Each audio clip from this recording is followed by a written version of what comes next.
Hi everyone, this is from SEBI Academy. இன்னைக்கு நம்ம Dinamani news பேப்பர்ல இருக்கக்கூடிய கரண்ட் அஃபேர்ஸ் பார்க்கலாம். ஃபர்ஸ்ட் பாத்தீங்க அப்படின்னா இந்திய புத்தாக்க நிறுவனம் உருவாக்கிய உலகின் முதல் ஆப்டோசார் செயற்கைக்கோள். ஸோ இந்த டாபிக் பார்த்தீங்கன்னா group one main syllabus paper 3 science and டெக்னாலஜியில் கவர் ஆகும்.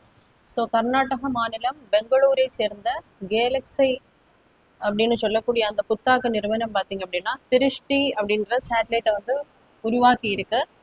ஸோ இது பார்த்தீங்க அப்படின்னா அமெரிக்காவின் கலிஃபோர்னியாவில் இருந்து ஸ்பேஸ் எக்ஸ் நிறுவனத்தினுடைய அந்த பால்கன் நயன் அப்படின்னு சொல்லக்கூடிய ராக்கெட் வழியாக தான் இதை என்ன பண்ணியிருக்காங்க அப்படின்னா இந்த சேட்டலைட்டை வந்து விண்வெளிக்கு வந்து அனுப்பியிருக்காங்க. ஸோ இது பார்த்தீங்க அப்படின்னா உலகின் முதல் ஆப்டோசார் செயற்கைக்கோள் என்ற சிறப்புடையது. ஸோ என்ன அப்படின்னு பார்க்கும்போது ஆப்டோசார் செயற்கைக்கோள் அப்படின்னு சொல்லும்போது இதில் ரெண்டு ப்ராப்பர்ட்டியுமே இருக்கும்.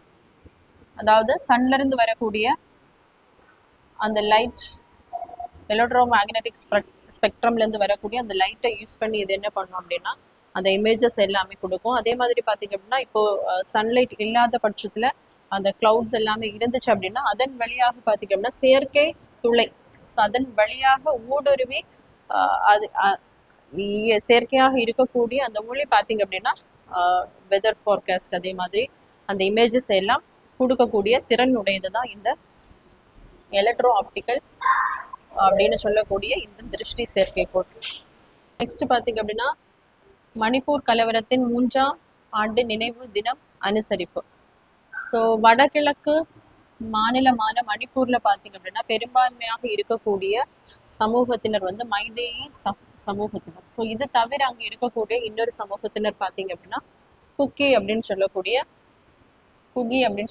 பழங்குடியினர். ஸோ இந்த குகி பழங்குடியினருக்கு பார்த்தீங்க அப்படின்னா முன்னாடியே அந்த ஷெட்யூல்டு ட்ரைப்ஸ் பழங்குடியினர் அப்படின்ட்டு அந்த ஒரு ரிசர்வேஷன் வந்து வழங்கப்பட்டிருக்கு. ஸோ இதில் பார்த்தீங்கன்னா அவங்களுக்கு வந்து அந்த வேலை மற்றும் எஜுகேஷன் எல்லாமே அவங்களுக்கு ரிசர்வேஷன் வந்து வழங்கப்படும். ஸோ எங்களுக்கும் அதே ரிசர்வேஷன் எல்லாத்துலேயுமே கொடுக்க வேண்டும் அப்படிங்கிறதுக்காக மைதேயி சமூகத்தினர் பார்த்தீங்க அப்படின்னா ஒரு 3 ஆண்டுகளுக்கு முன்னாடி வந்து ஒரு பெரிய ஒரு போராட்டம் வந்து நடத்தி இருப்பாங்க. ஸோ அதன் அடிப்படையில் வந்து நிறைய பேர் இறந்தும் போயிருப்பாங்க. ஸோ அதனுடைய 3ஆம் ஆண்டு நினைவு தினம் பார்த்தீங்க அப்படின்னா மே 23ஆம் தேதி நடைபெற்றிருக்கு. ஸோ அதற்கான பேரணி தான் பார்த்தீங்க அப்படின்னா அந்த குகி பழங்குடியினர் சார்பில் வந்து நடைபெற்றிருக்கு. அதாவது அந்த டைம்ல அந்த கலவரம் நடக்கும்போது 2023ஆம் ஆண்டு நிறைய அந்த குகி பழங்குடியினர் பார்த்தீங்க அப்படின்னா இறந்து போயிருப்பாங்க. ஸோ அதற்காக தான் இந்த பேரணி வந்து நடைபெற்றிருக்கு.